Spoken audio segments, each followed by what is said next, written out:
വളരെ ക്രിസ്പിയും വളരെ ടേസ്റ്റിയും വളരെ എളുപ്പത്തിലും നമുക്ക് റെഡിയാക്കാൻ പറ്റിയ ഒരു മറാത്തി സ്നാക്കാണ് നമ്മളിന്ന് ഉണ്ടാക്കുന്നത്. വൈകുന്നേരങ്ങളിൽ നമുക്ക് കുട്ടികൾക്ക് എളുപ്പത്തിൽ റെഡിയാക്കി കൊടുക്കാൻ പറ്റിയ ഒരു സൂപ്പർബായിട്ടുള്ള സ്നാക്കാണ് കേട്ടോ.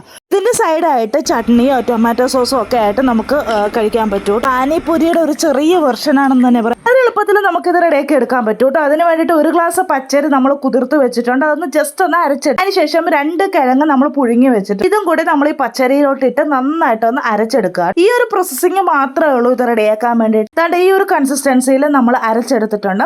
അതിനുശേഷം ഇത് നന്നായിട്ടൊന്ന് മിക്സ് ചെയ്തതിന് ശേഷം ഒരു 1/2 ടീസ്പൂൺ ഓഫ് ക്യുമിൻ സീഡ് നമ്മൾ ഇട്ട് കൊടുക്കുക, അതായത് കറുത്ത ജീരകം. പിന്നെ നമ്മൾ 2 പച്ചമുളകും കൂടെ ഇട്ട് കൊടുക്കുന്നുണ്ട്. ആവശ്യത്തിന് ഉപ്പുണ്ട്. നിങ്ങൾക്ക് വേണമെന്നുണ്ടെങ്കിൽ കുറച്ച് ജിഞ്ചർ ചോപ്പ് ചെയ്ത് അതുകൂടെ ഇട്ട് കൊടുക്കുക കേട്ടോ. എന്നിട്ട് ഇതെല്ലാം കൂടി ഇട്ട് നന്നായിട്ട് മിക്സ് ചെയ്യുക.